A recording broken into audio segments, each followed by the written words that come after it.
He handed her a check with 7 figures, a sum that could buy a mansion, but not enough to buy back a shattered soul. "Take it, Eleanor," Julian said, his voice as cold as the Italian marble floors of the home they had built together. "Consider it a severance package. Be gone by morning." She was 8 months pregnant with his son. Standing just behind his shoulder, a triumphant smirk playing on her lips, was his mistress, Isabella. They thought they had won. They thought they had discarded the past and secured their glittering future. But they never imagined that the quiet, pregnant woman they pushed out into the cold held the single key that could detonate their entire empire. And the perfect stage for its spectacular destruction was just weeks away, the annual Innovators Gala. The silence in the Croft mansion was a living thing. It was a heavy, suffocating blanket that had settled over the house in the last 6 months, thick with unspoken words and the ghost of laughter. Eleanor Vance, her body gracefully accommodating the final trimester of her pregnancy, would often stand by the floor-to-ceiling windows overlooking the manicured lawns of their Greenwich, Connecticut estate, her hand resting on the swell of her stomach. This house, once a symbol of their shared dream, now felt like a beautifully decorated prison. She and Julian Croft had been a team, not just husband and wife, but partners in the truest sense. They'd met at MIT, 2 brilliant minds drawn together by a shared passion for technological innovation and a quiet understanding of each other's ambitions. He was the charismatic front man, the visionary who could sell a dream to a room of stone-faced investors. She was the architect behind the curtain, the coder, the strategist whose elegant algorithms were the very bedrock of their company. Croft Innovations. Her masterpiece was a predictive analytics engine codenamed Helios, a piece of software so revolutionary it had catapulted their startup into a billion-dollar valuation. Julian had always called her his secret weapon. In the early days, they'd spend nights fueled by coffee and takeout, sketching code on whiteboards, their hands brushing their minds in perfect sync. "You and me, Elle," he'd whisper, kissing her temple. "We're going to build an empire." And they did. But as the empire grew, Julian changed. The man who once saw her as his equal began to see her as an accessory, a beautiful, intelligent fixture in his perfect life.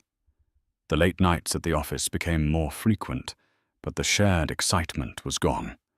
He'd come home smelling of expensive perfume that wasn't hers. Subtle at first, a scent like Chanel No. 5, then more brazen, a musky, exotic fragrance she couldn't place. When she told him she was pregnant for a fleeting moment, the old Julian returned. His eyes, which had become increasingly distant, lit up. He'd swept her into his arms, his joy genuine and overwhelming.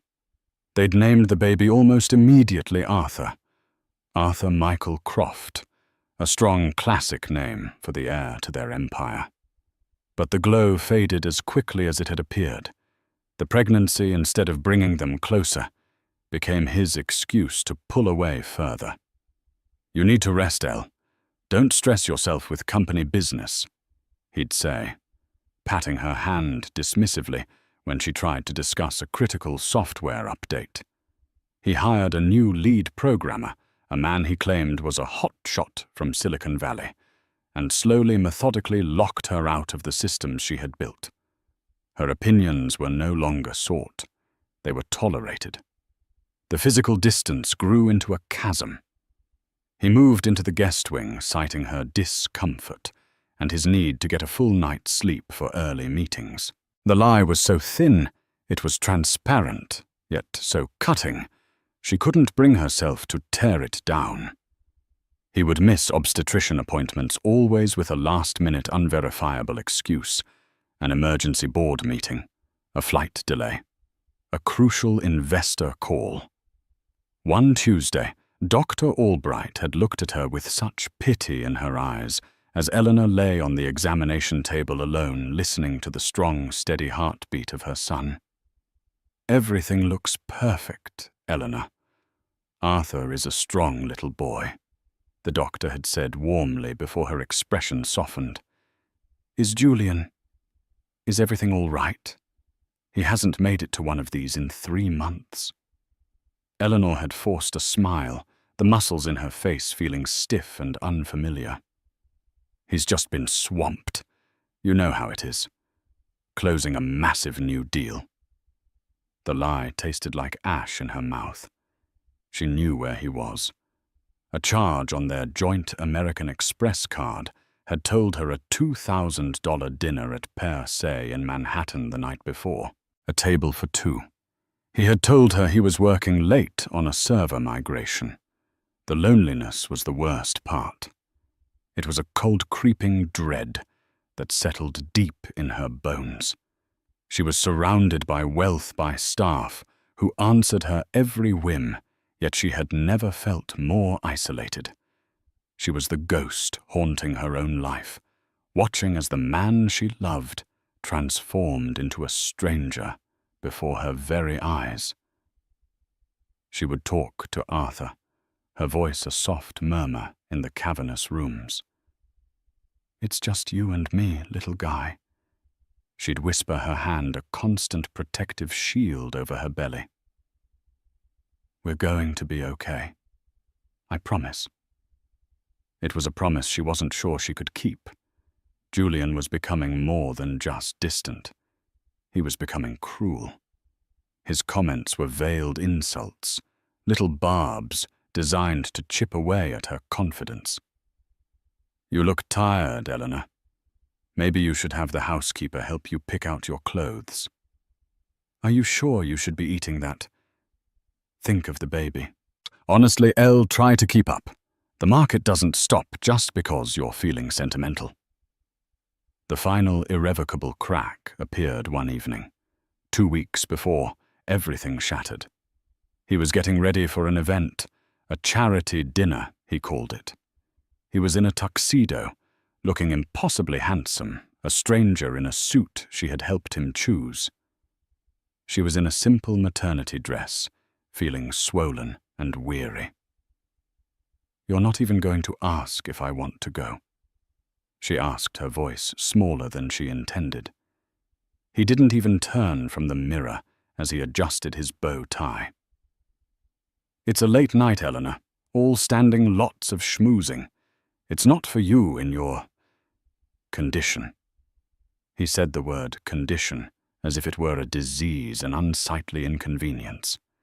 He turned his eyes, sweeping over her, and for a moment she saw not just indifference, but a flicker of genuine disgust. That was the moment she knew. It wasn't just neglect. It was a calculated, deliberate erasure. He was wiping her from the narrative of his life, and she knew with a terrifying certainty that someone else was being written in. The new name being written into Julian Croft's life was Isabella Rossi. She was everything Eleanor was not. Where Eleanor was quiet intellect and understated elegance, Isabella was a supernova of ambition and overt sensuality. She had joined Croft Innovations 6 months prior as a brand strategist, a nebulously defined role that seemed to grant her unlimited access to Julian. Isabella was a masterpiece of calculated perfection. With raven black hair that fell in a silken curtain, eyes the color of dark chocolate that missed nothing, and a wardrobe of form-fitting designer dresses, she moved through the corporate world like a panther. She was sharp, witty, and possessed a ruthless ability to mirror a person's own ambition back at them, making them feel like the most important person in the world. To Julian, a man increasingly enamored with his own reflection, she was intoxicating. She played her game with surgical precision. She never criticized Eleanor directly. Instead, she used the art of the poisoned compliment. Eleanor is such a classic beauty, she'd say to Julian over a late-night glass of scotch in his office. So, foundational. It's wonderful that she doesn't feel the need to keep up with the more dynamic trends of today. She praised his genius framing Eleanor's contributions as rudimentary groundwork that he had transformed into greatness. The original Helios Code was a solid base, of course, she purred, tracing the rim of her glass. But what you did with it, Julian? The way you monetized it, scaled it, built the empire around it. That's the real magic. She built a blueprint. You built the world. Julian. His ego, already inflated by success, drank it in. He started to believe the narrative Isabella was spinning. His memories began to reshape themselves. The late nights with Eleanor, once a cherished memory of partnership, now seemed like a tedious chore he had endured. Her intellectual brilliance was reframed as a geeky, unglamorous but necessary first step. He was the star, the visionary. She was just the starting block he had launched from. Eleanor first saw Isabella in person by accident. Julian had claimed to be on a business trip to Chicago. Feeling a sudden need for a specific book on prenatal nutrition, Eleanor had driven into the city herself. As she was leaving the bookstore, she saw them. Julian and a stunning woman with impossibly dark hair, laughing as they exited a sleek black Aston Martin, a new purchase he hadn't even mentioned. Isabella looped her arm through his, her head resting on his shoulder with an intimacy that was so casual, so proprietary, it made the air rush from Eleanor's lungs. She watched frozen on the sidewalk as Julian leaned down and kissed her a deep, passionate kiss, filled with a fire he hadn't shown Eleanor in years. It wasn't a furtive, guilty peck.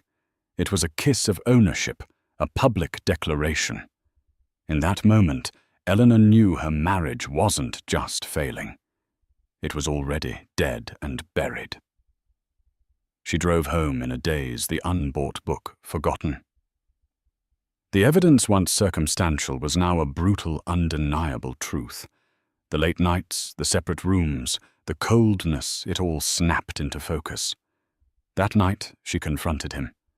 Not with hysterics or tears, that wasn't her way. She waited until he came into the master suite to retrieve a watch, assuming she was asleep.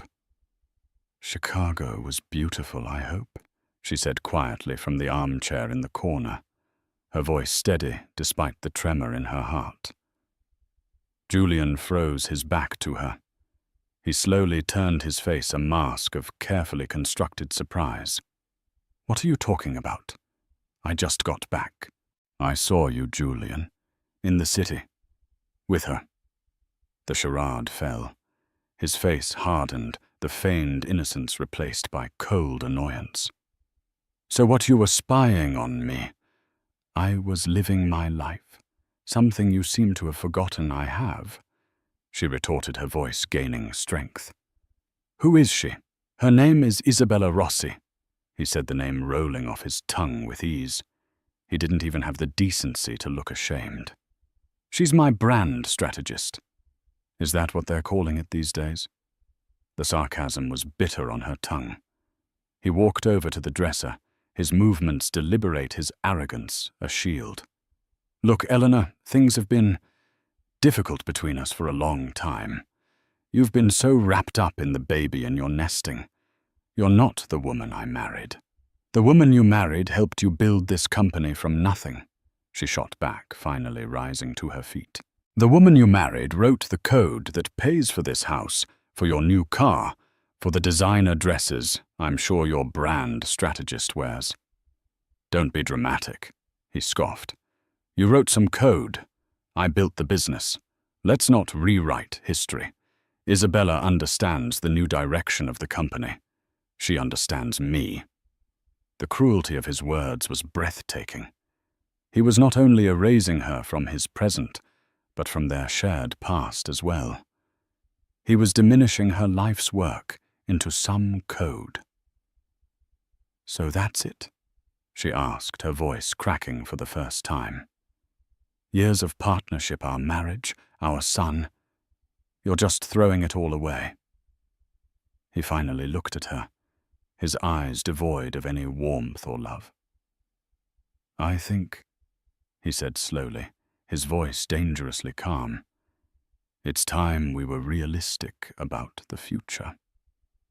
He left the room, leaving her standing in the vast, empty space, the silence returning heavier and more menacing than ever before. She knew then that a simple confrontation wouldn't be enough. He wasn't just having an affair. He was orchestrating a coup, not just of his life, but of their history.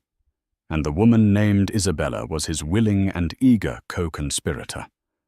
The week that followed was a masterclass in psychological warfare. Julian and Isabella didn't hide. They weaponized their affair, turning it into a tool to systematically dismantle Eleanor's life. Isabella's presence became a constant invasive force. Her designer handbag would be left on the console table in the foyer. Her perfume, that same musky scent, would linger in the downstairs study long after she and Julian had concluded their late-night strategy session. They were pushing her, testing her limits, waiting for her to break. They wanted her to become the hysterical pregnant wife, to scream and cry and throw things to give them the justification they needed to cast her aside as unstable. But Eleanor, channeling a reserve of strength she didn't know she possessed, refused to give them the satisfaction. She moved through her home with a quiet, unnerving dignity, her very presence a silent judgment on their tawdry affair. The final brutal act came on a Thursday evening. Eleanor was in the nursery, calmly folding baby clothes and placing them in the dresser. The room was her sanctuary, painted a soft, gentle grey, with a mural of a starry night sky on the ceiling. It was the one room in the house that felt like hers and Arthur's, untainted by the poison seeping through the rest of the mansion. Julian appeared in the doorway, not alone. Isabella stood beside him, her arm linked through his, her expression a mixture of pity and triumph. She was wearing a crimson dress that was offensively vibrant in the serene room. It was a declaration of war. "Eleanor, we need to talk," Julian said, his tone flat and rehearsed. Eleanor didn't turn around immediately. She carefully folded a tiny pair of socks, her movements deliberate and calm. "There's nothing to talk about, Julian. You've made your position perfectly clear." "On the contrary," Isabella interjected, her voice smooth as silk. "We feel it's only fair to be direct with you, for the baby's sake." The audacity of her mentioning her baby sent a hot flash of rage through Eleanor, but she kept her composure. She turned to face them, her hand resting on her stomach, her gaze fixed solely on Julian. "She doesn't get to speak about my son." Julian sighed, a sound of pure exasperation, as if Eleanor were being a difficult child. "This is what I'm talking about, Elle. This hostility. It's not healthy. Isabella is going to be a part of my life now, a part of this family. This family," Eleanor repeated, her voice dripping with disbelief, "consists of you, me, and the unborn child you seem to view as a footnote. She is a home wrecker, Julian. Let's not pretend she's anything else." Isabella laughed, a short, sharp sound that echoed off the nursery walls. "Oh, darling, you can't wreck something that's already a ruin."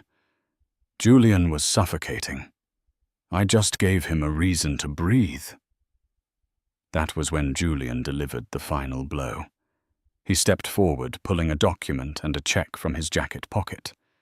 He placed them on the changing table next to a stack of diapers. "This is a separation agreement drafted by my lawyers," he said, his voice devoid of all emotion. "It's very generous, and that's a cashier's check for $1 million. It should be enough for you to find a new place, get settled, and not have to worry about anything until after the baby is born. The alimony and child support arrangements are outlined in the agreement." Eleanor stared at the check at the sterile typed words on the legal document. $1 million. He was trying to buy her silence to purchase her absence, to put a price tag on their entire history together. It was the ultimate insult. "Take it, Eleanor," he said, his voice as cold as the Italian marble floors downstairs. "Consider it a severance package. Be gone by morning." She looked from the check to his face, searching for any flicker of the man she had married, any hint of remorse or pain. She found nothing. His eyes were hard, resolute. Beside him, Isabella simply smirked, a look of pure, unadulterated victory on her face. She ran a perfectly manicured hand up his arm, staking her claim. The silence stretched thick and unbearable. Eleanor's world had been reduced to this single, brutal transaction in the middle of her unborn son's nursery. Finally, she spoke, her voice quiet, but ringing with a steely resolve that surprised even herself. "You're right about one thing, Julian. It is time for me to go." She picked up the check, not looking at it. Then she looked at Isabella. Truly looked at her for the first time. Not as a rival, but as an opponent in a game Isabella didn't even know she was playing. "Enjoy the house," Eleanor said, her voice eerily calm. "I trust you'll find it's not as sturdy as it looks." She walked past them, out of the nursery, out of the room, filled with the ghost of a future that would never be. She didn't look back. The shattering was complete. But as she walked down the grand staircase of the house she had helped build, a new feeling began to eclipse the pain, a cold, clear, diamond-hard fury.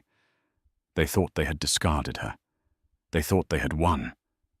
But Julian and Isabella had made a fatal miscalculation. They had forgotten who Eleanor Vance truly was. She wasn't just a wife or a mother-to-be. She was an architect. And if she could build an empire, she could sure as hell design its fall. The first 48 hours after leaving the mansion were a blur of numb autopilot. Eleanor drove until the sun came up, ending up in a generic but clean Marriott, far enough away to feel like a different state of being. She checked in under her maiden name, paid in cash, from an emergency fund she'd kept for years, and collapsed onto the impersonal, king-sized bed, the $1 million check feeling like a venomous snake in her purse. For one full day, she allowed herself to grieve. The storm she had held back for months finally broke. Sobs racked her body, deep, painful bursts of grief for her marriage, for the family she had dreamed of, for the man Julian used to be. She cried for her son, who would be born into a broken home. And she cried for herself, for the profound, soul-crushing betrayal. The weight of it all combined with the sheer physical exhaustion of late-stage pregnancy was immense. She felt utterly and completely alone. Julian made sure of that. Her phone, a line on his family plan, was disconnected by noon the next day. Her access to their joint bank accounts was frozen. The credit cards were declined. He was methodically and efficiently severing every tie, trying to strand her on a financial island with only the severance he had provided. He was trying to break her spirit, to force her to accept his terms out of sheer desperation. But on the third day, the storm passed. The tears dried up, and what remained was the cold, hard fury that had begun to spark in the nursery. She looked at her reflection in the hotel mirror, her face puffy, her eyes red-rimmed, her belly a prominent, beautiful sphere. She was not a victim. She was a survivor. And she was a mother. "Okay, Arthur," she whispered to her reflection, her hand resting on her stomach. "Time to fight back." Her first call was to the one person in Julian's orbit she knew she could trust, Marcus Thorne. Marcus wasn't just Croft Innovation's chief legal counsel. He was an old friend from their MIT days. A quiet, brilliant man with an unimpeachable moral compass. Marcus had been with the company from the beginning. He had watched Julian's transformation with growing unease and had always treated Eleanor with a deep, abiding respect. She bought a cheap burner phone and called his direct line. "Marcus Thorne," his familiar, steady voice answered. "Marcus, it's Eleanor. Eleanor Vance." She used her maiden name instinctively. There was a pause, then a rush of concern in his voice. "Eleanor." "My God, where are you?" Julian told everyone you'd gone to stay with family out west, that you needed space. "I tried your cell, but it was disconnected. Is everything all right?" "No, Marcus, nothing is all right," she said. And then for the first time, she told someone the entire story. The affair, the gaslighting, the cruelty, the check being thrown out of her own home.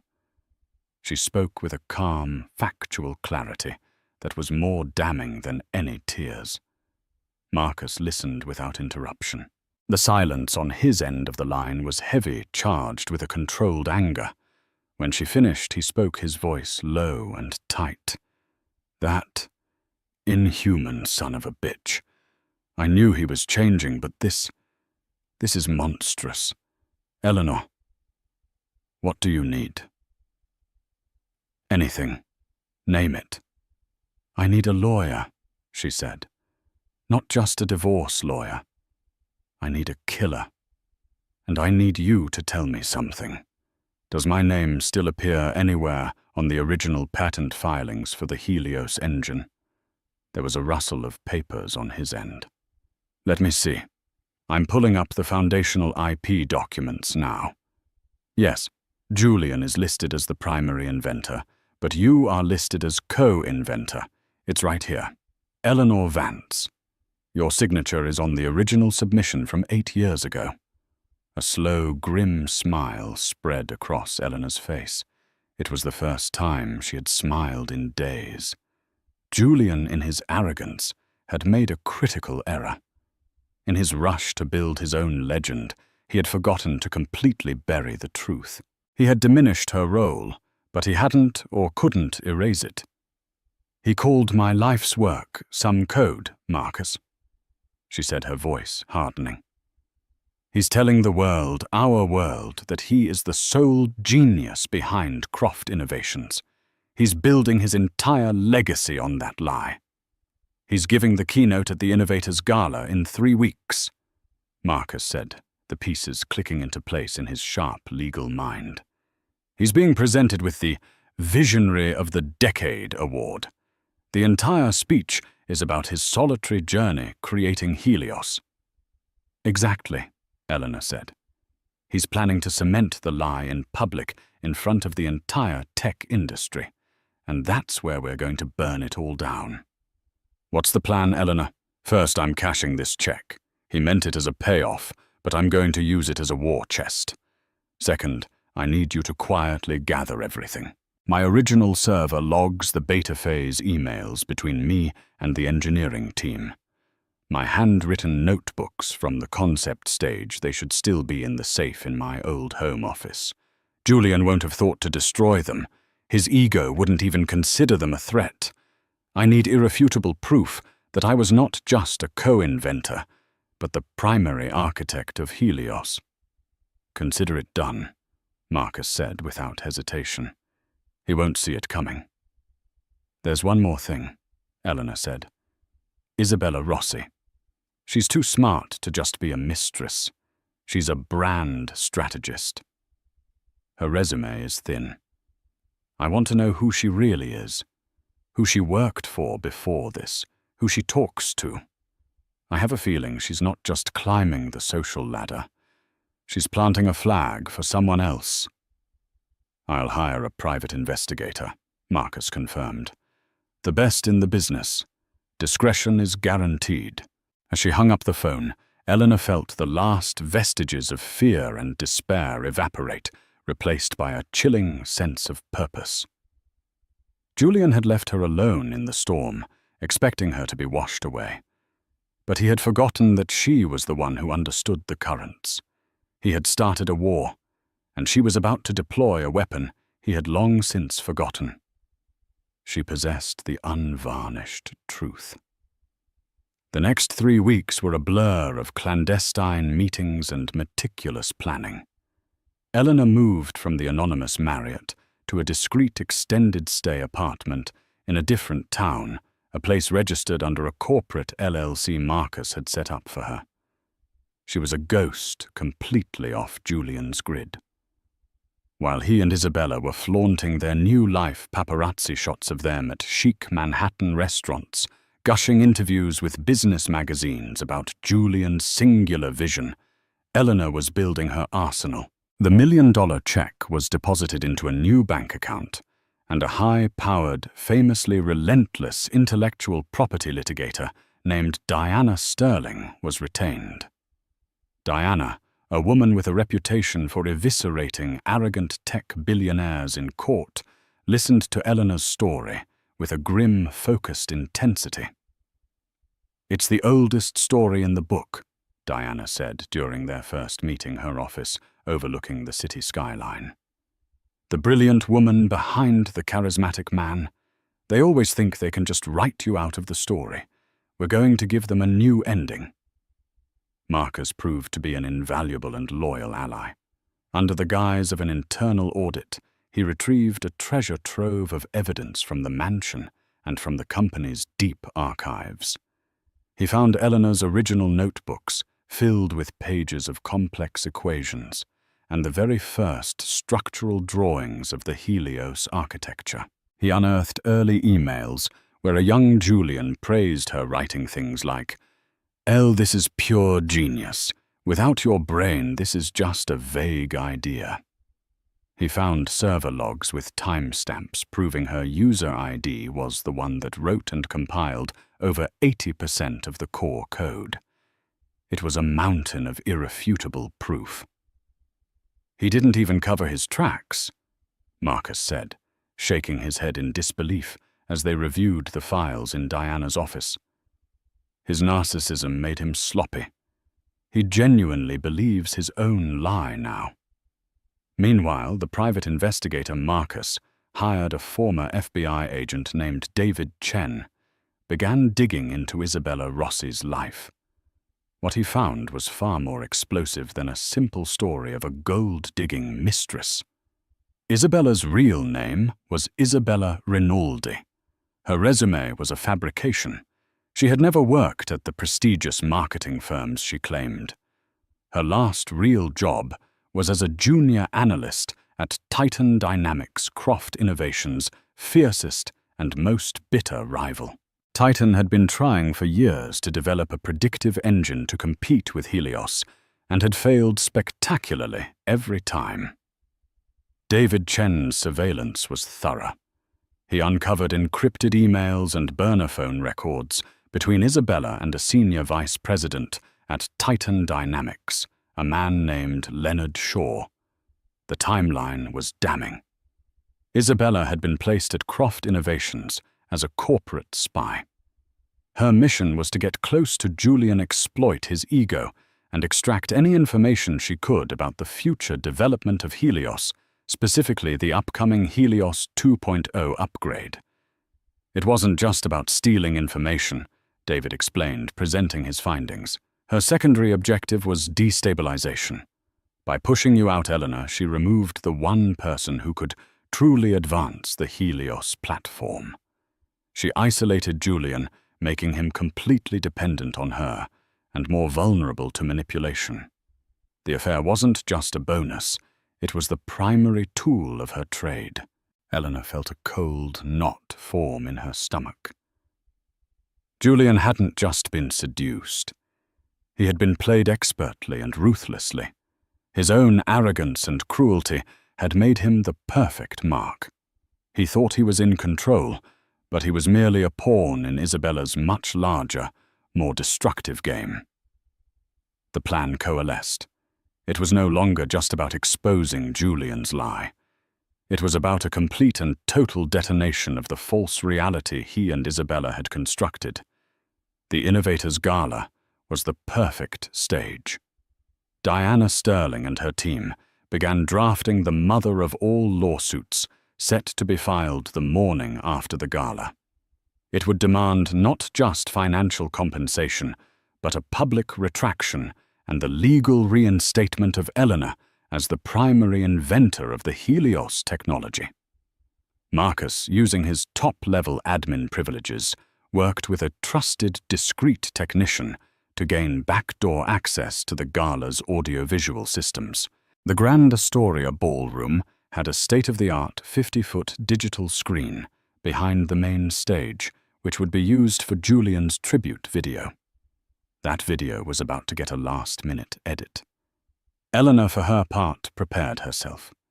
She spent her days not just planning her revenge, but also preparing for her future. She set up a trust for Arthur.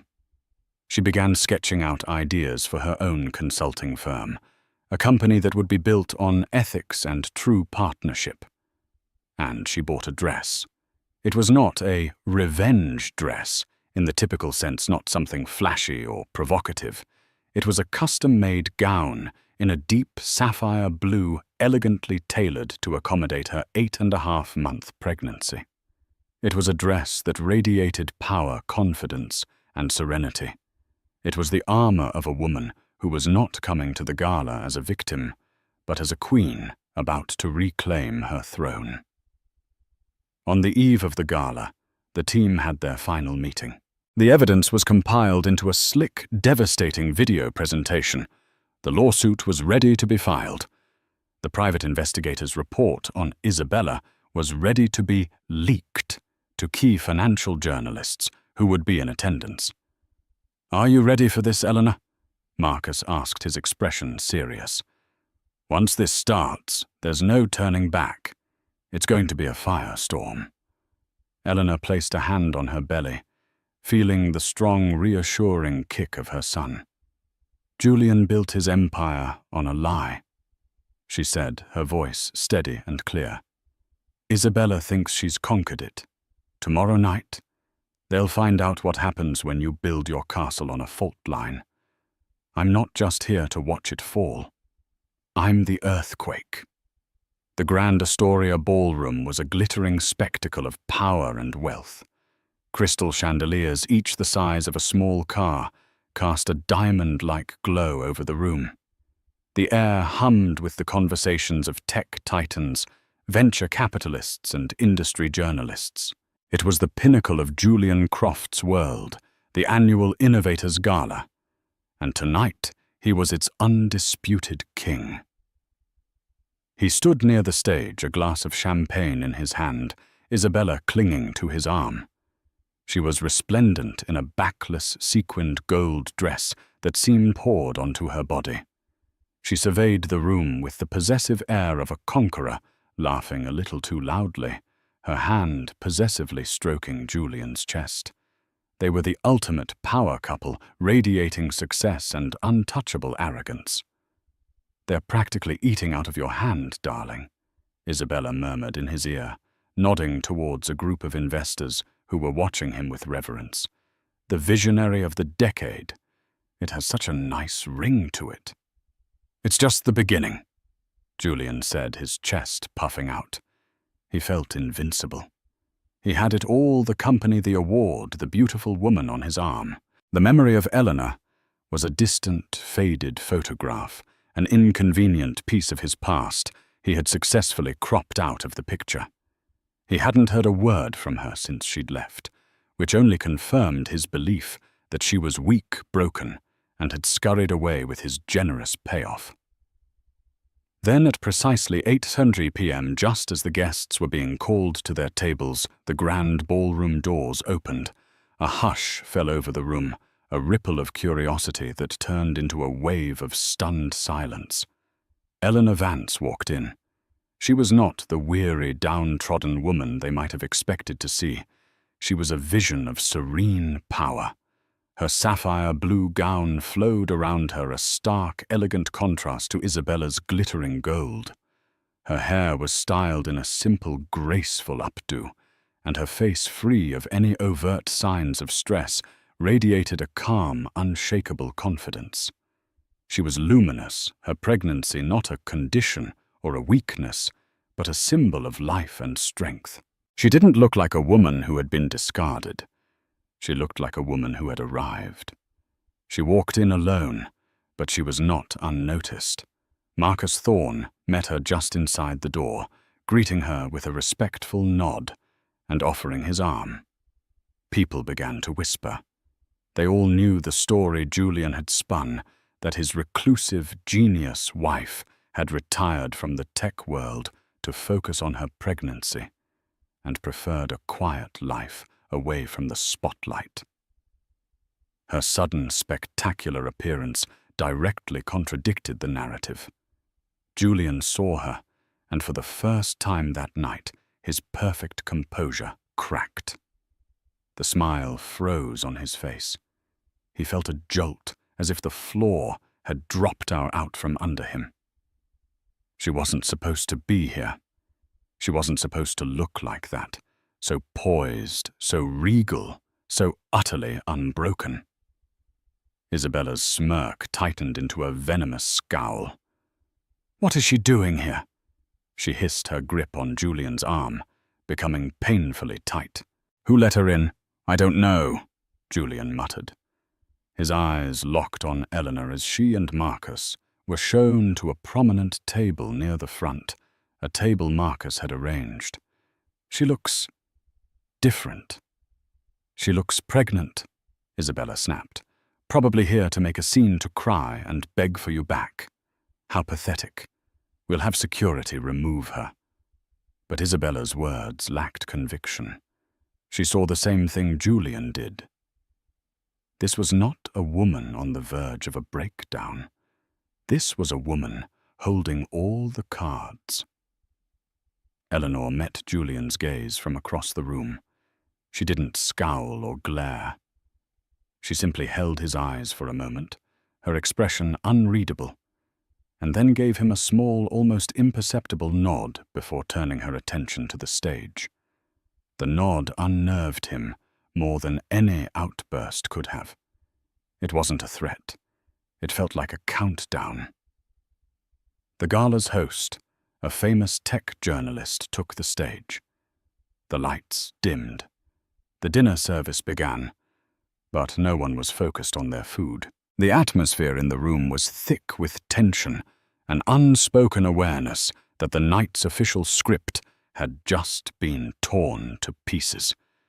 Julian tried to regain his composure, forcing a smile as people came by to congratulate him. But his eyes kept darting back to Eleanor's table. She was simply sipping her water, listening intently to the opening speeches, the picture of calm. It was the calm before the storm. The calm of an architect who knows that the building's demolition is scheduled to the second and all the charges have been perfectly placed. All she had to do now was wait for the show to begin. "And now," the host boomed, his voice resonating with theatrical importance through the silent ballroom. "It is my distinct honor to present the Visionary of the Decade Award to a man who single-handedly redefined the future of predictive analytics, the architect of the Helios engine, the founder and CEO of Croft Innovations, Mr. Julian Croft." A thunderous, sustained applause filled the room.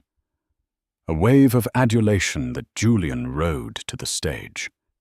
He felt invincible, the nagging unease from Eleanor's arrival washed away by the sheer force of the room's approval. This was his moment. He had earned this. He kissed Isabella, a performative act of possession for the cameras, and strode confidently onto the stage. The award, a heavy abstract sculpture of polished obsidian and gold, felt solid and real in his hands, a tangible symbol of his success.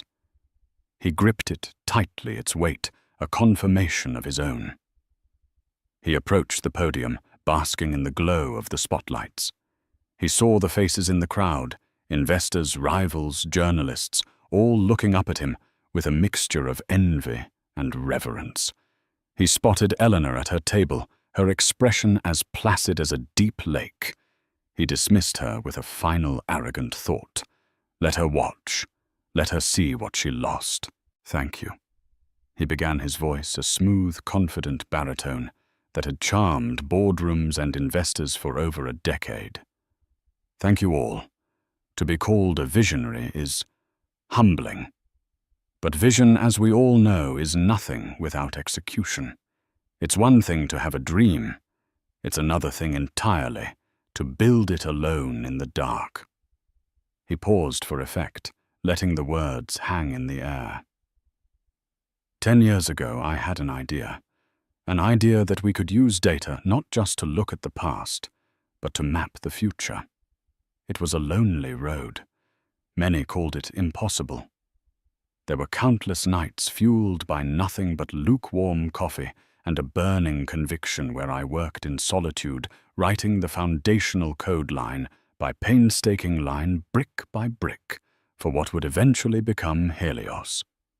As he spoke, the grand 50-foot screen behind him lit up with his tribute video.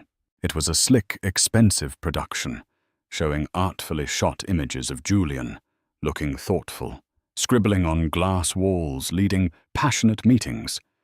His own voiceover narrated the heroic tale. They don't see the sacrifice, the voiceover lamented over a shot of Julian, rubbing his tired eyes in a darkened office. The moments of doubt, the sheer force of will it takes to bring something truly new into the world. Then for a single frame the image stuttered, a flash of static so brief that many missed it.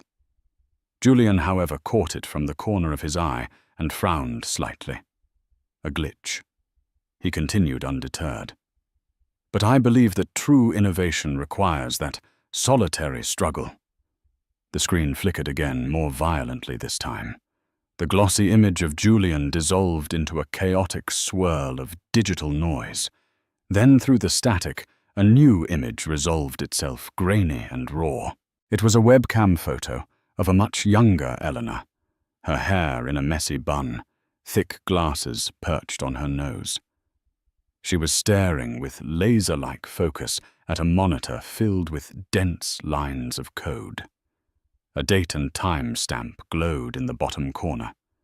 October 17th, 2015, 3:47 a.m. Julian stopped his speech mid-sentence. A confused murmur rippled through the audience. What was this? A mistake. Part of the presentation. Then the image changed. It was a high-resolution scan of a page from one of Eleanor's notebooks. Her elegant cursive handwriting detailed the core logic of the Helios recursion algorithm, the complex, beautiful equations that were the engine's very soul. Her signature, E. Vance, was clear and undeniable at the bottom of the page. Julian's blood ran cold. This wasn't a glitch. This was an attack. His mind raced. Who? Titan Dynamics, a hacker. The screen changed again. An email stark white text on a black background filled the enormous display. It was from his own account, sent to Eleanor 8 years ago. Elle, this is pure genius. I've been staring at this problem for a month, and you solved it in a weekend. Without your brain, this is just a vague idea. You've cracked it. A collective gasp went through the room. The murmuring grew louder, more urgent.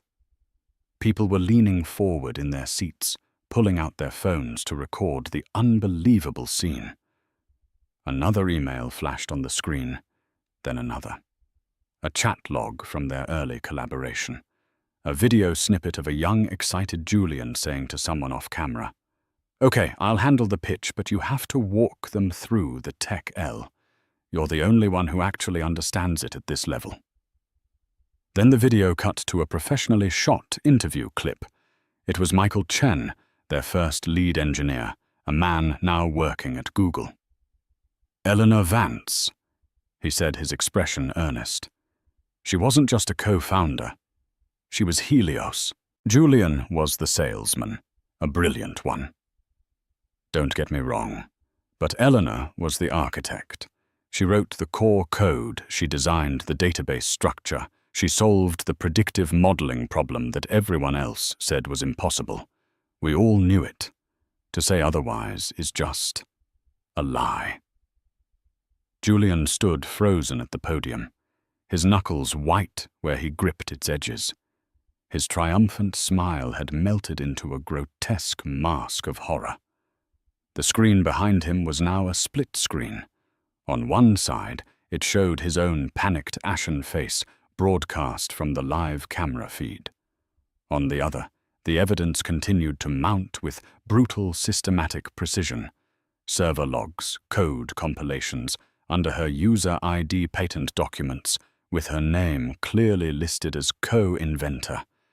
It was a devastating digital avalanche of truth burying his carefully constructed fiction. There seems to be a technical difficulty. He stammered into the microphone, his voice a hoarse, unrecognizable croak. As Julian's world was publicly imploding, the second phase of the attack was silently and swiftly executed. Across the room, phones began to buzz in the pockets of key journalists, investors, and board members. It was a simultaneous, targeted data drop. The leaked file was David Chen's complete, meticulously documented report on Isabella Rossi. At a table near the front, a senior writer for Forbes opened the file. His eyes widened. He quickly shared the link with his colleague from the Wall Street Journal. Within seconds, the information was spreading through the ballroom's elite like a virus. Isabella Rinaldi, Titan Dynamics, corporate espionage, destabilization protocol.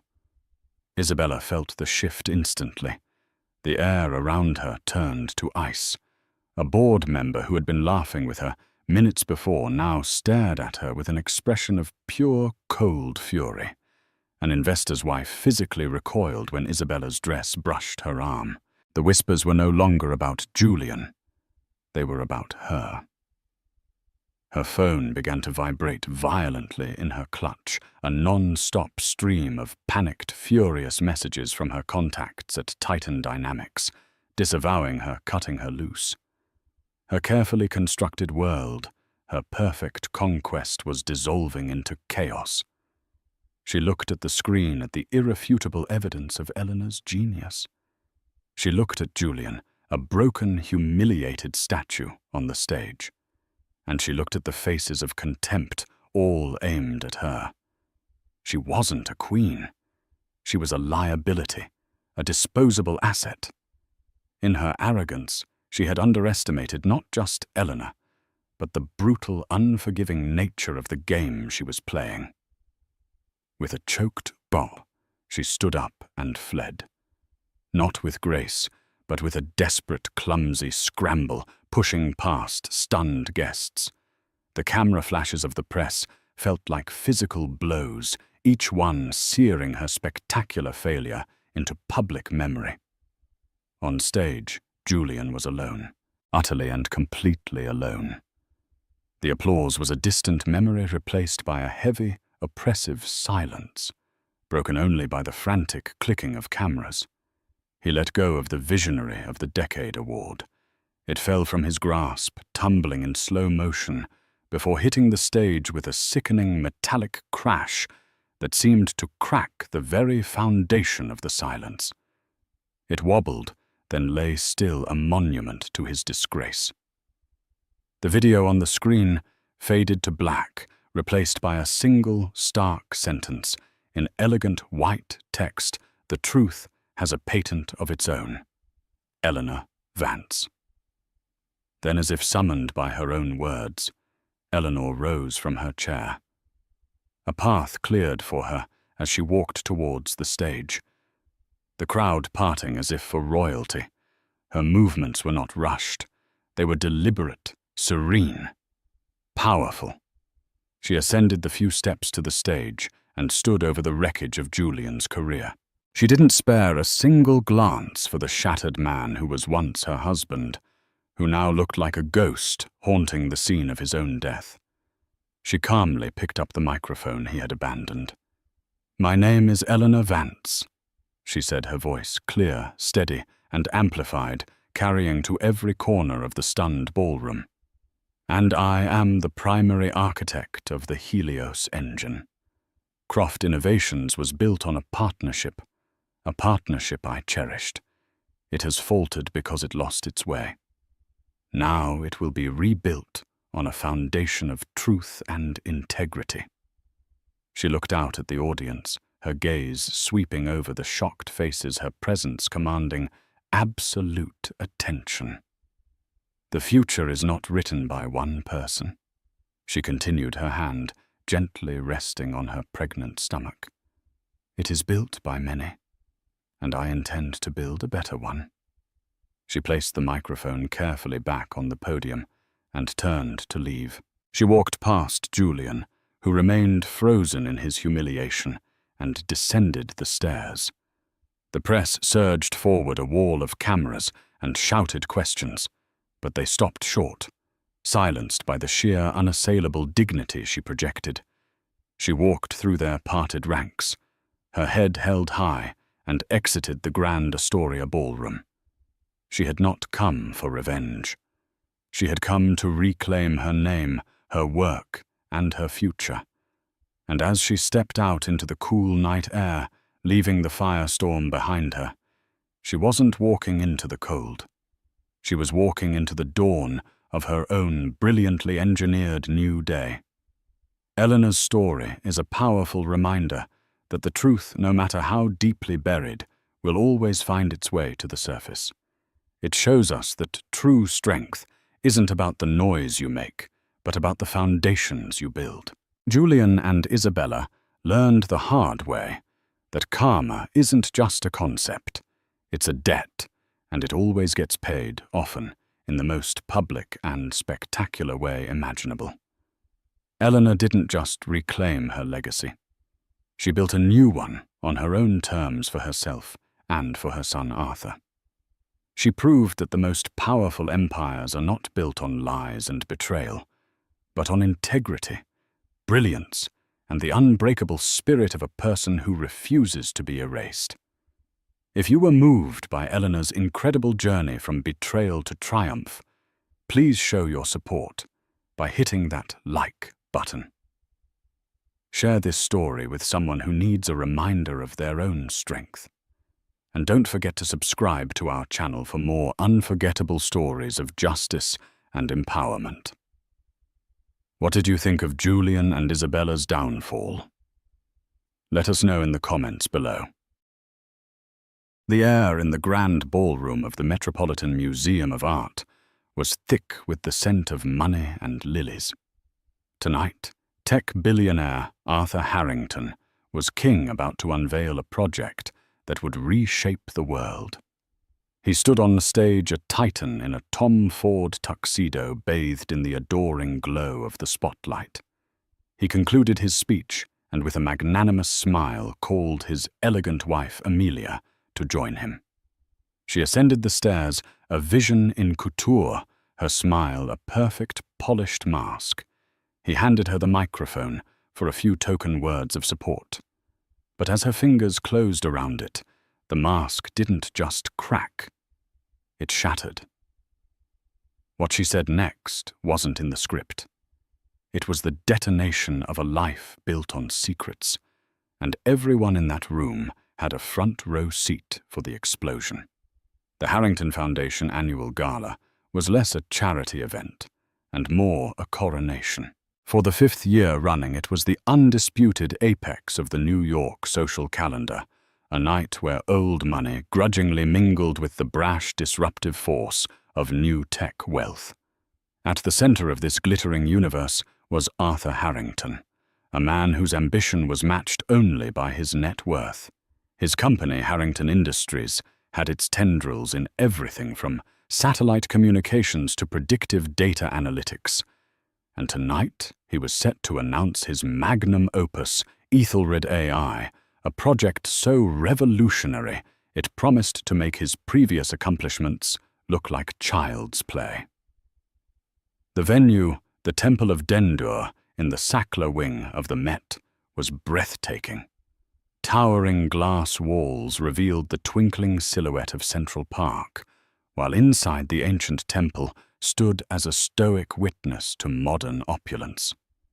Guests in designer gowns and bespoke suits drifted between tables laden with champagne flutes and Michelin-starred hors d'oeuvre.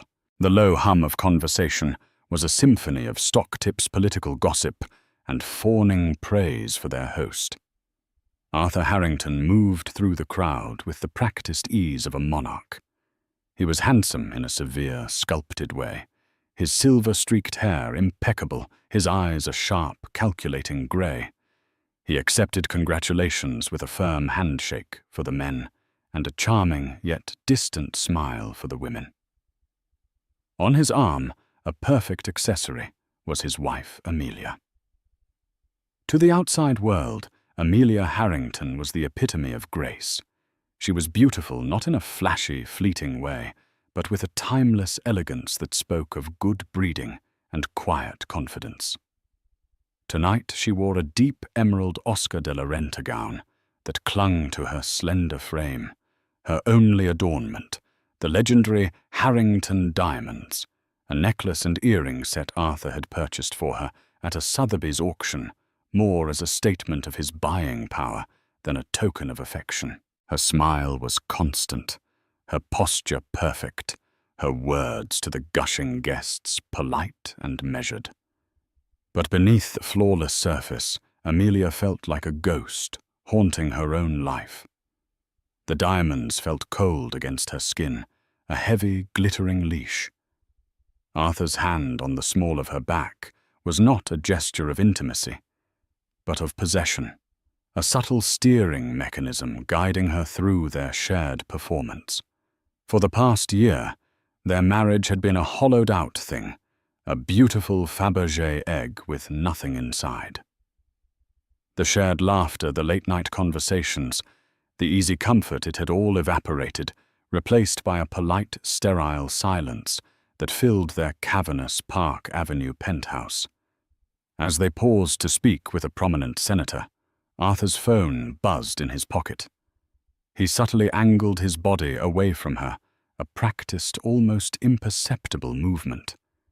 He glanced down, and for a fleeting second, the carefully constructed mask of the benevolent philanthropist slipped. A different smile touched his lips, a private, predatory smile that Amelia knew was not for her. She had seen that smile before, in glimpses reflected in windows and phone screens. It was the smile he saved for his secret. Her name was Victoria Vance. Amelia knew her name, her age, her profession a vaguely successful artist and model, and the address of the Soho loft Arthur paid for. She knew about the trips to St. Bart's, disguised as solo business retreats, the Cartier bracelets that never appeared on the company credit cards, and the late-night calls logged from a burner phone he kept in his gym bag. Arthur, the genius of data analysis and predictive algorithms, was a fool when it came to infidelity. He was arrogant, and his arrogance had made him sloppy. Amelia Darling cooed a matronly woman whose husband sat on Arthur's board. "You look simply radiant. Arthur is so lucky to have such a supportive partner." Amelia's smile didn't waver. "He's a brilliant man. He deserves a brilliant night." The words tasted like ash in her mouth. Supportive partner. She had been more than that. She had been his co-architect. In the early days before the billions, it was her inheritance that had provided the seed money. It was her social connections that had opened the first doors. She had edited his business plans, coached him for investor meetings, and celebrated their first million with cheap pizza on the floor of their tiny apartment. He had built the empire, but she had laid the foundation, a foundation he now used to wine and dine his mistress. Arthur finished his brief exchange, and his hand returned to her back, the pressure a silent command to move on. "We need to make our way to the stage soon," he murmured, his breath smelling of expensive scotch. "Big moment." She looked at him, truly. Looked at him for the first time all evening. She saw the lines of excitement around his eyes, the sheer, unadulterated ego radiating from him. He was completely absorbed in his own triumph, utterly blind to the chasm that had opened between them. He saw her standing beside him, but he didn't see her. He saw a beautiful prop, a testament to his good taste. He had no idea that the woman on his arm was no longer a partner or even a ghost. She was a saboteur. As they approached the front of the room, a hush began to fall. The stage was set up before the temple, a sleek, minimalist podium against the ancient stone. The giant screen behind it currently displayed the Harrington Foundation logo. In a few moments, it would display the future of Ethelred AI. And then it would display the truth. Amelia's heart was a cold, steady drum in her chest. There was no fear, no hesitation. Those emotions had burned out months ago, leaving behind a core of pure, unadulterated resolve. She had played the part of the perfect wife for 12 years. Tonight, she would give her final and most memorable performance. Arthur squeezed her hand, a gesture meant to look affectionate for the crowd. "Ready, my love," he whispered. "Perfectly," she replied, her voice a silken promise.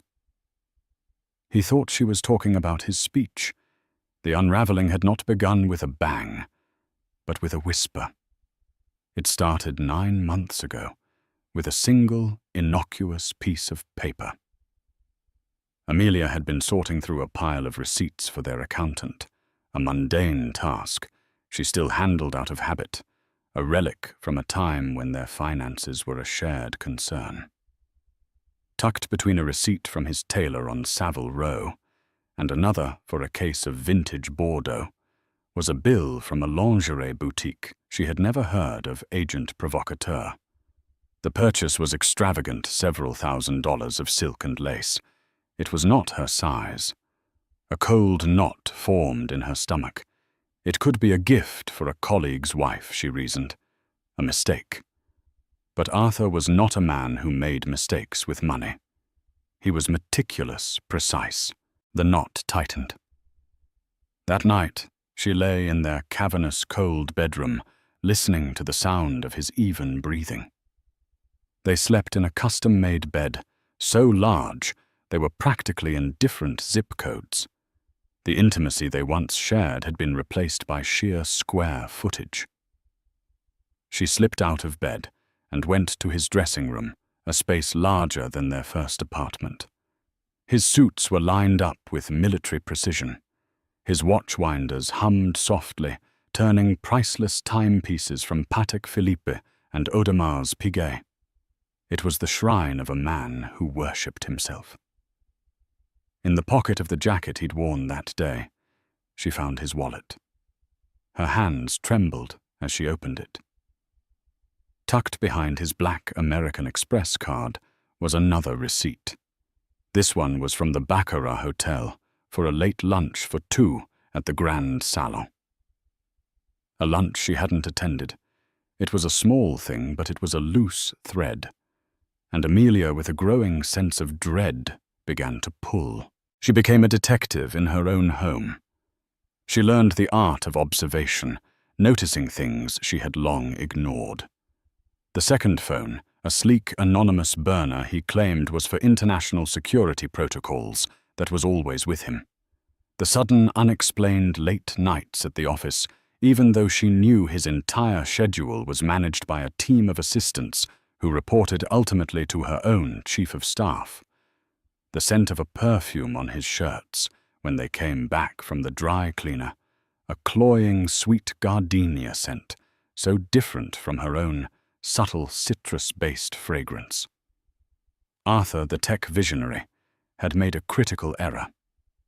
He underestimated his wife. He saw her as a creature of art galas and charity boards, someone who concerned herself with flower arrangements and guest lists, not data streams and digital footprints. He had forgotten that she was just as intelligent as he was, with a mind that was methodical and patient. The true breakthrough came from his own technology. The Harrington household was a fully integrated smart environment, a showcase for his company's latest innovations. Everything was synced to a central cloud server: calendars, cars, security systems, even the ambient lighting. Arthur had given her full administrative access years ago, a gesture of transparency, and had never thought to revoke it. From the quiet solitude of her study, with its floor-to-ceiling views of Central Park, Amelia began her digital excavation. It started with the car's GPS logs. His frequent trips to a downtown address in Soho, far from his usual business circuit, always on weekday afternoons. A quick search of the address revealed a luxury residential building known for its discreet high-end rentals. Next, she accessed the synced photo stream from his burner phone, which he had foolishly linked to the same cloud account as his primary device, hidden in a folder labeled Architectural Concepts. It was a gold mine of vulgarity. Photos of a young woman with platinum blonde hair and a surgically perfected pout. Victoria Vance, posing in the agent provocateur lingerie in a bedroom that Amelia recognized from the online listing of the Soho loft. Selfies of Arthur and Victoria, drunk on champagne on a private jet. A video of them on a yacht, the turquoise water of the Caribbean behind them, from a week he was supposedly at a tech conference in Zurich. Each photo, each video was a fresh wound. The initial shock gave way to a wave of nausea, followed by a cold, clarifying rage. It wasn't just the betrayal of their vows. It was the profound disrespect. He hadn't just cheated. He had made a mockery of their life together, of the woman who had helped build his throne. The gifts he lavished on this woman, a Richard Mille watch in one photo, a custom Hermes Birkin in another, were paid for with the profits of a company she had helped create. She didn't confront him. A messy, emotional confrontation was what he would expect. It would give him the opportunity to lie, to gaslight her, to twist the narrative until she was the hysterical, paranoid wife. Arthur was a master manipulator, and she refused to play his game. Instead, she downloaded everything. Every photo, every video, every GPS log. She hired a private investigator, a discreet former MI6 agent, recommended by a friend, to fill in the gaps. He returned with more damning evidence: audio recordings from a bugged table at a restaurant where Arthur promised Victoria he was managing the situation with his wife and that their future was imminent. Financial statements from offshore accounts used to funnel money to Victoria for her art career. Amelia compiled the evidence into a digital dossier she named the Ethelred Project, a bitter irony that pleased her. As she worked, her grief hardened into a diamond-hard resolve. She cried once a single violent storm of tears in the soundproofed safety of her walk-in closet, surrounded by couture gowns that felt like costumes. When she was done, she wiped her face, reapplied her makeup, and became an architect of a different kind. She met with Beatrice, her sharp, fiercely loyal chief of staff, in a private room at the Carlyle. Beatrice, a woman in her 50s, with a mind like a steel trap, had been with Amelia since before Arthur was a household name. Amelia laid out a portion of the evidence, just enough for Beatrice to understand the scope of the betrayal. Beatrice's expression went from shock to icy fury. "What do you want to do?" Beatrice asked, her voice low. "I don't want a quiet, dignified divorce," Amelia said, her own voice devoid of emotion. "I don't want to be a footnote in his biography, the first wife he discarded. He built his brand on the concepts of integrity, transparency, and trust. He sells security to the world, while operating a life of complete deceit. I want to burn it all down." Beatrice nodded slowly. "The gala," she said, not as a question but as a statement. "It's his crowning achievement. The press from around the world will be there. The entire board." "Exactly," Amelia replied. "He wants to give a performance. So I'll give one too." For the next 2 months, they planned her revenge with the precision of a military campaign. Beatrice handled the logistics, securing control of the AV system for the gala through a trusted contractor who owed her a favor. They created a presentation, a slick corporate-style slideshow that would intersperse Arthur's smiling face with the sordid evidence of his affair. They timed it to the second. Amelia, meanwhile, played her part to perfection. She was the attentive wife discussing seating charts, approving menus, and feigning excitement about the Ethelred AI project. Arthur, blinded by his own hubris, saw nothing amiss. He saw a wife who was perhaps a little more subdued than usual, but he attributed it to the stress of organizing the event. He was so focused on his ascent that he never once thought to look down and see that the woman holding the ladder was preparing to kick it out from under him. Arthur Harrington believed in the art of the narrative. Every man, every company, every product had a story, and the one who controlled the story controlled the world. His own story was a masterpiece of curated facts and strategic omissions. He was the self-made genius, the visionary who could see the future, the benevolent titan who used his immense wealth for the betterment of humanity. The Harrington Foundation was the public face of this narrative, a testament to his manufactured soul. His affair with Victoria Vance was in his mind a necessary footnote, a private indulgence required to maintain the pressures of his public life. Amelia, he had long ago decided, was part of the corporate structure. She was elegant, intelligent, and socially adept, the perfect CEO of their domestic and social affairs. Their marriage was a merger, a strategic alliance that had paid handsome dividends, but it was in his view devoid of passion. Amelia was like the museum-quality art in their penthouse, beautiful to behold, impressive to own, but cold to the touch. Victoria was the antithesis of all that. She was a blaze of chaotic energy, all impulse and appetite. She was 26, with a manufactured beauty that was both common and captivating. She didn't challenge him or discuss quarterly earnings. She adored him. With her, he wasn't Arthur Harrington, the CEO. He was just Arthur, the powerful man who could grant her every wish. Their secret loft in Soho was his escape hatch from the rarefied, sterile air of his own life. It smelled of oil paints, expensive candles, and her gardenia perfume. It was a world of messy, uncomplicated carnality.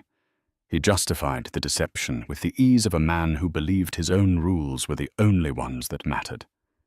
He was providing Amelia with a lifestyle beyond imagination. He was a good husband in every practical sense. He was discreet. In his profoundly warped moral calculus, his infidelity was a small price to pay for the smooth functioning of the Harrington empire. He compartmentalized his life with ruthless efficiency. The burner phone, the private accounts, the carefully constructed alibis, they were simply firewalls protecting one part of his operating system from the other. "You're going to be incredible tonight," Victoria purred over the phone hours before the gala. He was in his private office at Harrington Tower, looking down at the city he owned. "It's a big night," he said, a thrill running through him. "Ethelred will change everything." "I wish I could be there," she pouted. "To see you on that stage, to see everyone worshipping you. It's better this way." "Our time will come," he said. the familiar, placating lie slipping out effortlessly. He had been promising her a future for months, a vague, distant horizon, where he would somehow handle his marriage.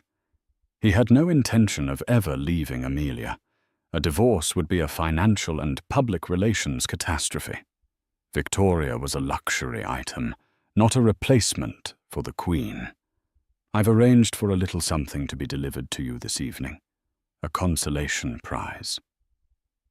The little something was a custom-designed necklace from Van Cleef & Arpels, a piece he'd commissioned weeks ago. It was a calculated expense, an investment in her continued compliance and silence. He managed his affair like he managed his portfolio, diversifying assets, managing risk, and ensuring maximum return on investment. His confidence was absolute. He had reviewed the plans for the gala with his event team a dozen times. The lighting, the sound, the security. Everything was perfect. He had personally timed his speech, rehearsing it in front of a mirror, until every pause, every gesture was laden with gravitas. The announcement of Ethelred AI would be his legacy moment, and he had left nothing to chance. He thought of Amelia.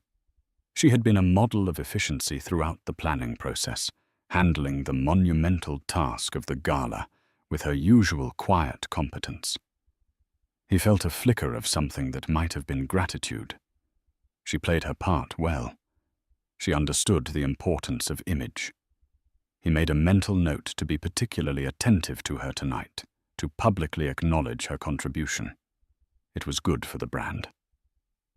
Later, as he stood in their dressing room, adjusting his bow tie, Amelia entered. She was already in her emerald gown, a vision of cool elegance. The Harrington diamonds glittered at her throat. Stunning, he said, his voice genuine in its appreciation of the aesthetic. Absolutely stunning, Amelia. Thank you, Arthur, she replied, her voice placid. She met his eyes in the mirror. It's your night. You should have a wife who looks the part. He smiled, missing the faint metallic taste of irony in her words entirely. We're a team. Always have been. He walked over and placed his hands on her shoulders, looking at their reflection. The power couple. The perfect image. Tonight we show the world what the future looks like. He felt a slight tension in her shoulders beneath his hands, but dismissed it as pre-event nerves. He was so consumed by his own narrative, by the imminent culmination of his life's work, that he was incapable of reading the truth. He saw a loyal consort standing by his side as he ascended to a new level of greatness. He had no idea he was looking at his executioner. The car ride to the Met was filled with a comfortable silence, or what Arthur perceived as comfortable. He was running through the key points of his speech in his head, visualizing the stock price soaring on Monday morning. Amelia sat beside him perfectly still, looking out the window at the blurred lights of the city. He mistook her silence for demure support, her stillness for calm. He didn't notice the way her hands were tightly clasped in her lap, her knuckles white. He didn't see the look in her eyes as she watched the city flash by. Not the gaze of a contented wife, but the look of a soldier surveying the battlefield one last time before the charge. He was the architect of deception, a master builder of lies. And he had built his masterpiece on a foundation of sand right over a fault line that was about to rupture. The hours leading up to the gala were for Amelia a study in surreal calm. While her staff buzzed around the penthouse in a state of controlled panic coordinating last-minute details, Amelia moved through the storm with an preternatural stillness. Every action was deliberate, imbued with the weight of finality. Her preparation was a ritual. It began not with hair and makeup, but in the silence of her study. She sat at her desk and reviewed the Ethelred project. One last time. The slideshow was elegant and brutal. It opened with a professional smiling headshot of Arthur the Harrington Industries logo in the corner, under the heading A Legacy of Trust. The next slide was a picture of him kissing Victoria on the balcony of the Soho loft, the city lights twinkling behind them under the heading Strategic Partnerships. It continued in this vein, juxtaposing the public virtues Arthur espoused with the private evidence of his depravity. Financial integrity versus a scanned bank statement showing a $250,000 transfer to a shell corporation owned by Victoria. Commitment to family versus a transcript of a text message. She's just part of the business. You're the one I want. She closed the laptop. Beatrice had confirmed the file was securely in the hands of the AV technician at the Met. The trap was set. Next came the armor. Her stylist, a man she'd worked with for years, laid out the Oscar de la Renta gown. It was the color of jade, a shade that brought out the green in her eyes and projected an aura of regal authority. It was a warrior's color. As she was zipped in, the cool silk felt like a second skin. Her makeup artist worked with hushed reverence, creating a look that was both beautiful and severe. A smoky eye that gave her gaze intensity and a nude lip that suggested she was here for business, not pleasure.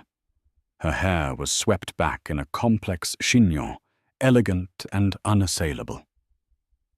Finally, the diamonds. As her assistant clasped the heavy necklace around her throat, Amelia looked at her reflection.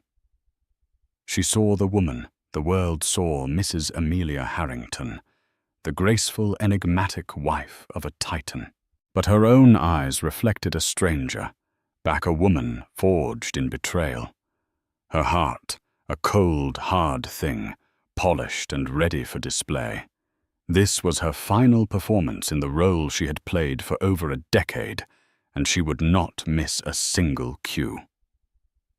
When Arthur entered her dressing room full of his own self-importance, she was ready.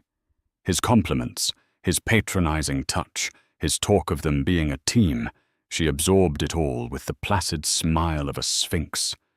She let his words wash over her hollow pronouncements from a man already living on borrowed time.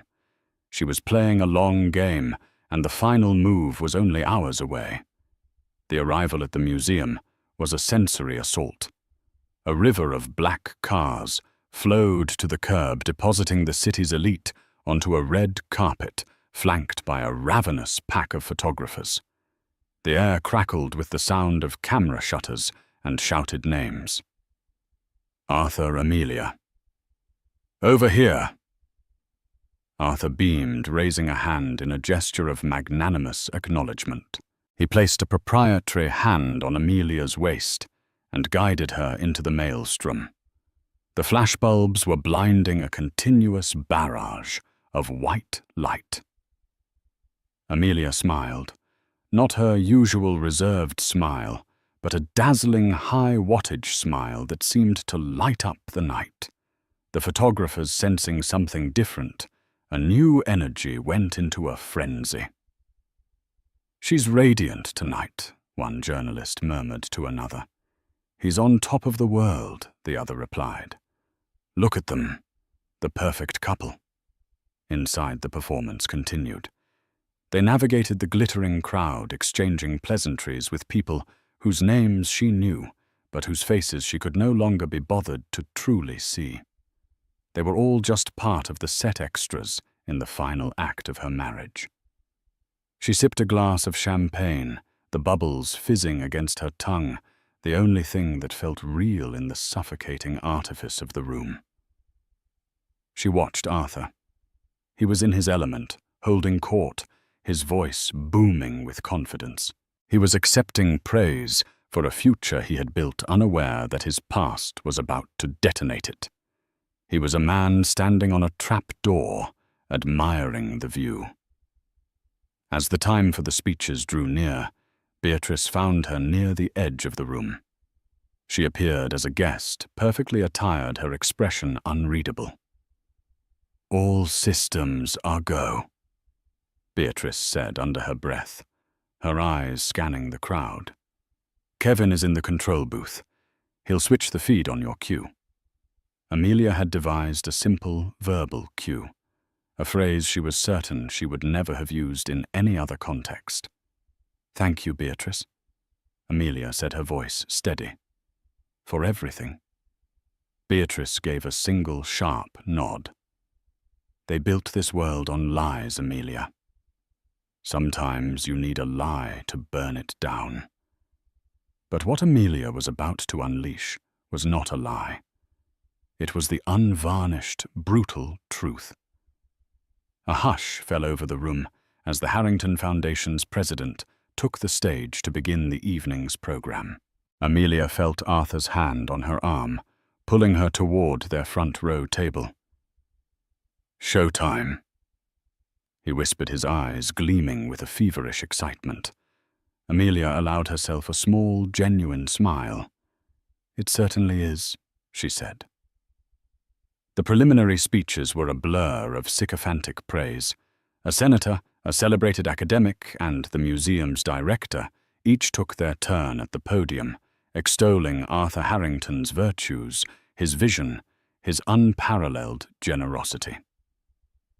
Arthur sat at his table, soaking it in, nodding gravely at their compliments, the very picture of humble genius.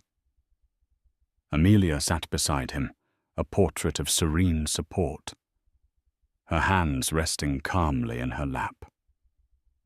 Inside her evening bag, her fingers were curled tightly around her phone, where she had a direct, open line to Beatrice.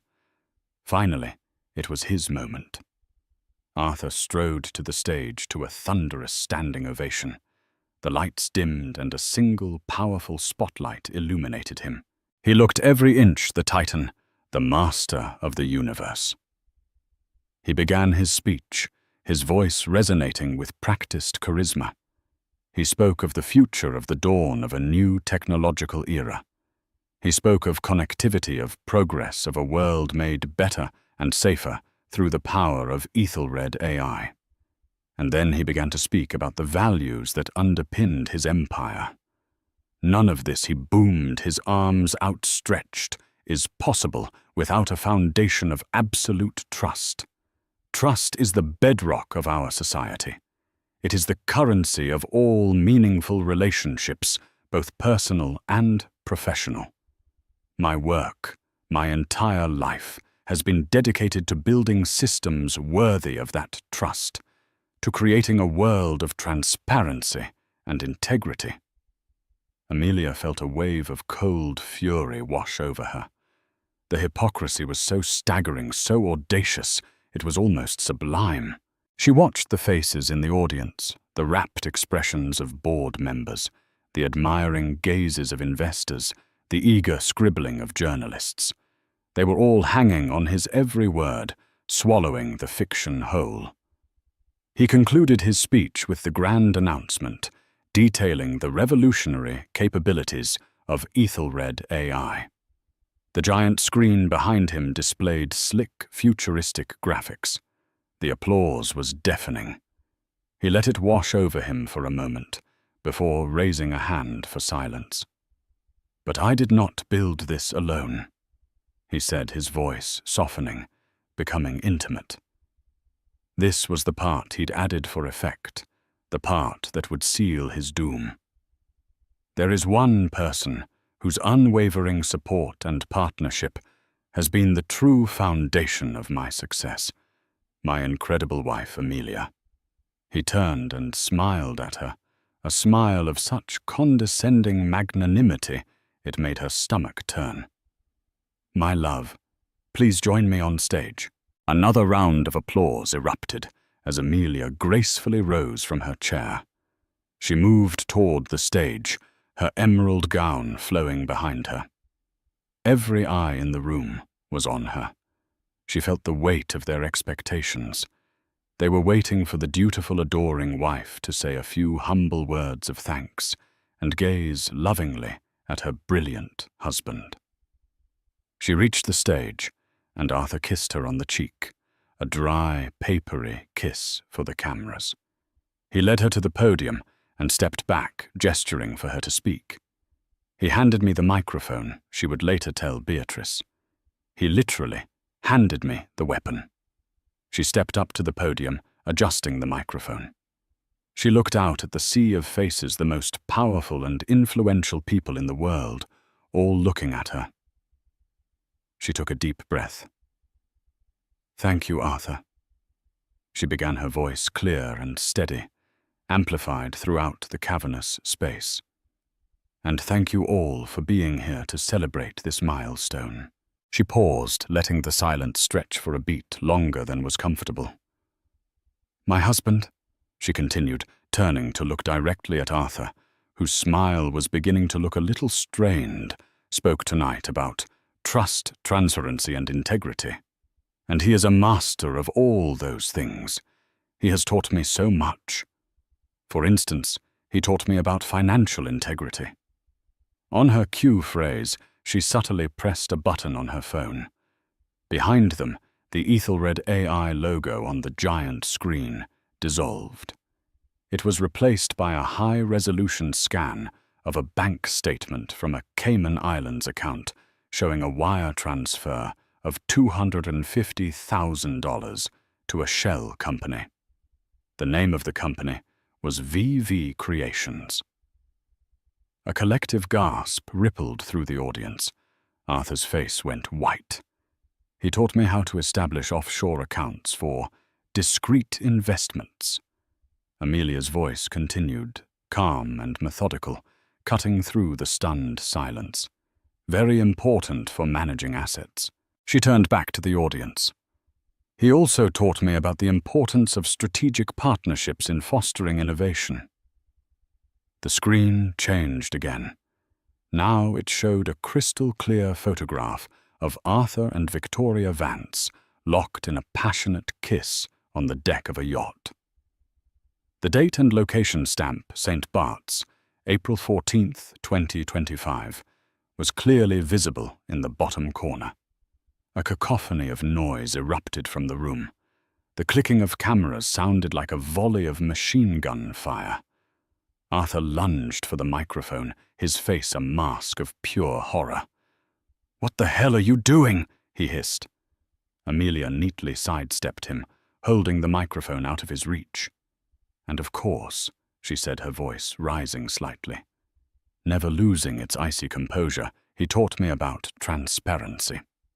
The screen began to cycle through a slideshow of incriminating text messages superimposed over romantic selfies of Arthur and his mistress. Tired of the charade. Counting the days until it's just us. The diamonds I gave you last week are nothing compared to what you deserve. Don't worry about Amelia. She has no idea. She's too busy with her charities." A low, guttural roar of fury escaped Arthur's lips. He looked from the screen to the audience, his eyes wild. He saw his board members staring aghast. He saw his investors with their mouths open. He saw the journalists, their faces alight with savage glee. His perfectly constructed world was being publicly, systematically, and brutally demolished. For the grand finale, Amelia held her phone up to the microphone. And finally, my husband taught me about making promises, about commitment. An audio file began to play crisp and clear through the state-of-the-art sound system. It was Arthur's voice recorded at a restaurant thick with wine and desire. "I promise you, Vicky, just be patient. The prenup is ironclad, but my lawyers are finding a way. Once Ethelred launches, I'll have enough capital to make her disappear quietly. Then it's you and me. The world." The audio clip ended. For a single heart-stopping moment, the entire room was utterly, completely silent. The only sound was the faint hum of the air conditioning. Amelia Harrington looked at her husband, the shell of the man who had betrayed her. His face was slack with shock, his empire in ashes at his feet. She placed the microphone gently back on the podium. "And for all these valuable lessons," she said, her voice dropping to a near whisper that was somehow more chilling than a shout, "I thank him." Then she turned and, with the poise of a queen abdicating a corrupt throne, walked off the stage. The silence broke. It didn't just break, it exploded. The room erupted into absolute pandemonium. The initial frozen shock gave way to a tidal wave of noise, shouts, gasps, the frantic scraping of chairs as people scrambled to their feet. The press, unleashed from their polite decorum, surged toward the stage like a pack of wolves, their camera flashes creating a blinding, epileptic strobe effect. On stage, Arthur Harrington was a statue in a hurricane. The spotlight that had been his coronation glare was now an interrogation lamp. The adoring faces had turned into a gallery of horror, pity, and schadenfreude. He opened his mouth, but no words came out. The narrative, his most powerful weapon, had been stolen and turned against him. He was no longer the author of his story. He was its disgraced subject. Security guards, looking overwhelmed, formed a clumsy cordon around the stage, trying to push back the encroaching reporters. Arthur's personal security detail rushed to his side, grabbing his arms to hustle him away. For a moment he resisted, his mind still unable to process the sheer totality of his ruin. He looked wildly around, searching for Amelia, but she was already gone. She hadn't run. She had walked. Head high back, straight, she descended the stage steps on the opposite side and moved with purpose through the chaos. The guests, her friends and peers for over a decade, parted before her, as if she were a biblical plague. Some stared with open-mouthed shock, others with a glint of admiration. Most simply looked away, not wanting to be caught in the blast radius of the Harrington implosion. No one spoke to her. No one dared. Beatrice was waiting for her by a service exit, a black coat draped over her arm. She wrapped it around Amelia's shoulders, a gesture of both warmth and protection. "The car is at the curb on 81st Street. Beatrice said, her voice the only calm anchor in the swirling madness. "No press." Amelia nodded, a strange sense of weightlessness washing over her. The adrenaline that had sustained her for months was beginning to fade, leaving a vast, quiet emptiness in its wake. She had detonated her life, and now she was walking away from the wreckage. As they slipped out the side door into the cool night air, the distant roar of the chaos inside the museum was the sound of her old world dying. Back in the ballroom, Arthur was being frog-marched through a back corridor, his mind a maelstrom of rage and disbelief. "Find her!" he screamed at his head of security. Find her now. But he knew it was useless. This was not an impulsive act. This was a planned, military-grade assassination of his character, his career, his very existence. The members of the Harrington Industries board had gathered in a panicked huddle in a corner of the room. Their faces were grey. "Our stock is going to be wiped out," muttered one. "Forget the stock." "What about the SEC?" whispered another, thinking of the offshore accounts. "This is a PR cataclysm." "He's finished," the chairman said, his voice grim. "The emergency clause in his contract. Character and repute. We have to activate it. First thing in the morning." The digital world was already on fire. Before Amelia's car had even reached the FDR Drive, clips of the speech were going viral. Harrington Gala and Amelia's revenge were the top trending topics worldwide. News alerts pinged on every phone in the city. The Harrington brand, built on trust and integrity, had become a global laughingstock in under 7 minutes. Arthur finally reached his penthouse, the site of his former glory, now a cold, silent mausoleum. He stalked through the enormous rooms, sweeping priceless objects off tables, the sound of shattering glass, a pale imitation of the shattering in his soul. He screamed his rage at the empty space, a primal, wounded roar. He had been so careful, so arrogant, so sure of his own invincibility. He had considered every market fluctuation, every competitor's move, every technological variable. The one variable he had never once considered was his wife. He tried to call his lawyers, his PR team, anyone. Most of his calls went straight to voicemail. No one wanted to touch him. He was radioactive. Finally, he called the one person he thought would offer some solace. He called Victoria. It rang once, twice, then a click. But it wasn't her voice. It was a sterile, automated recording. "The number you have dialed is no longer in service." He stared at the phone in his hand. She was gone. Of course she was gone. She was a survivor, a creature of pure self-interest. He imagined her already packing her bags, the Van Cleef & Arpels necklace tucked safely away, her phone buzzing with offers from tabloids and publishers for her story. He had thought he was the one in control, the one buying her affection.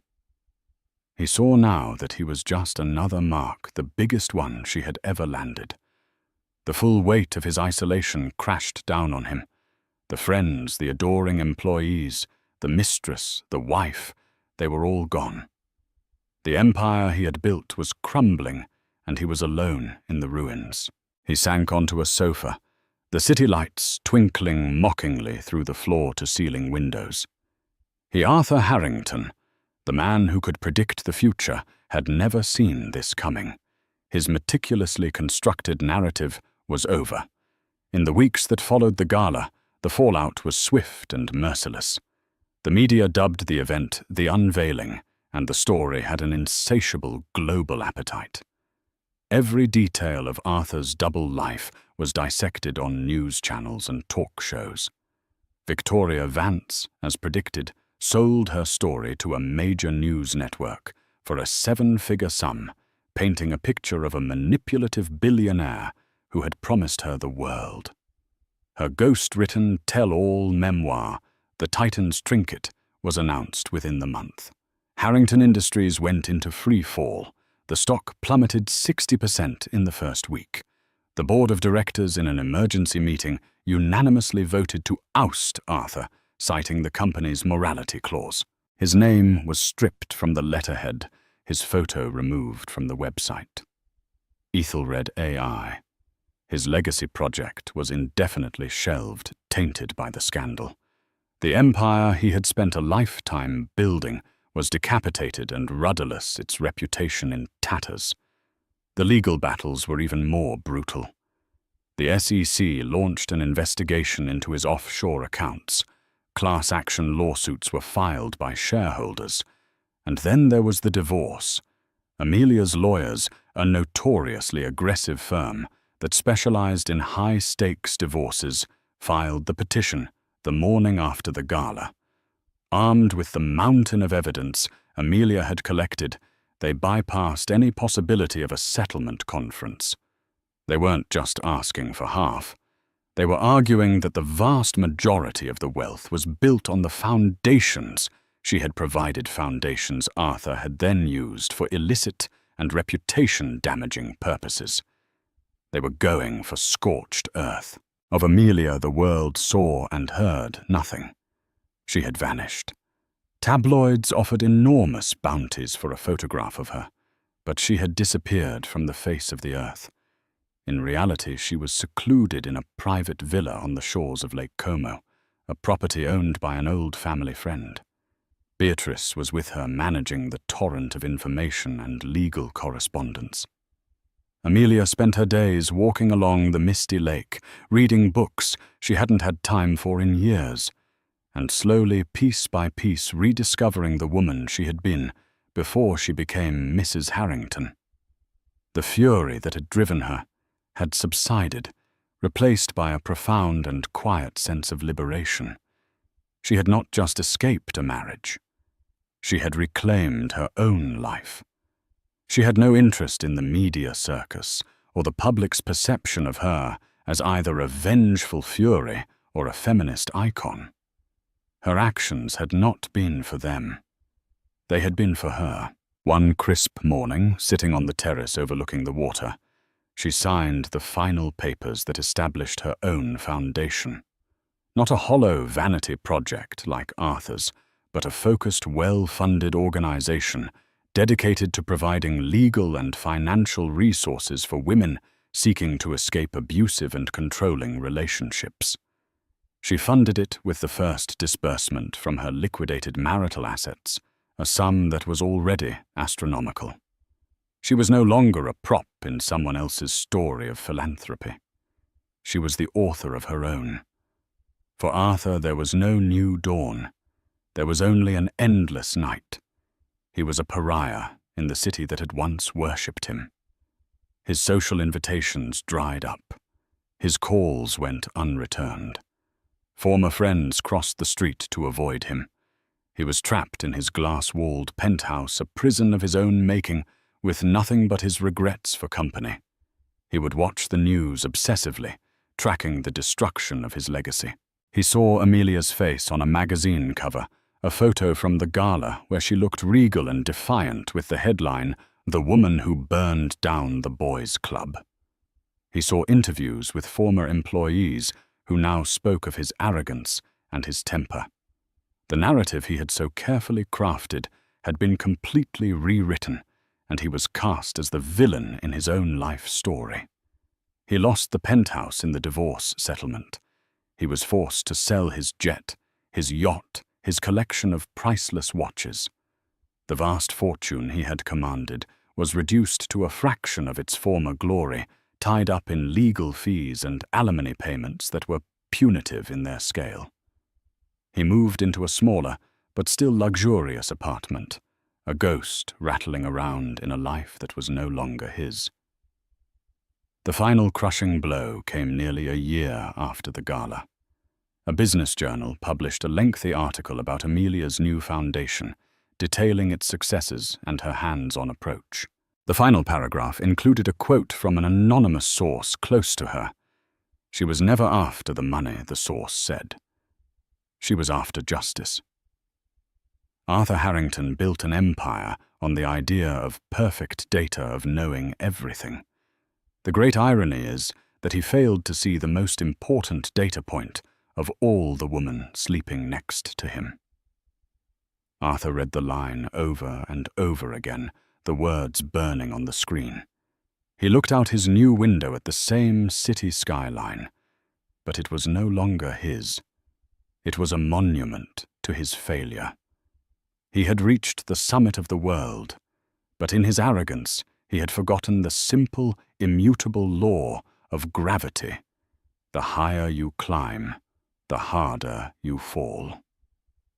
And he was still falling. The story of Arthur and Amelia Harrington serves as a chilling modern fable. It's a testament to the fact that no amount of wealth or power can build a fortress strong enough to protect a foundation built on lies. Arthur thought his secrets were safe, buried under layers of influence and arrogance, but he underestimated the quiet resolve of a woman he had wronged. Amelia's revenge wasn't just about exposing an affair. It was about reclaiming her own story and demolishing a false idol in front of the entire world. It's a raw and powerful reminder that the truth, no matter how deeply buried, always finds its way to the light. And sometimes that light is a stage spotlight in a room full of everyone you know. If this story of calculated justice and dramatic downfall resonated with you, please hit the like button and share it with someone who appreciates a story where the truth wins. And don't forget to subscribe to our channel for more real-life dramas and tales of when secrets refuse to stay hidden. Click that notification bell so you never miss an update.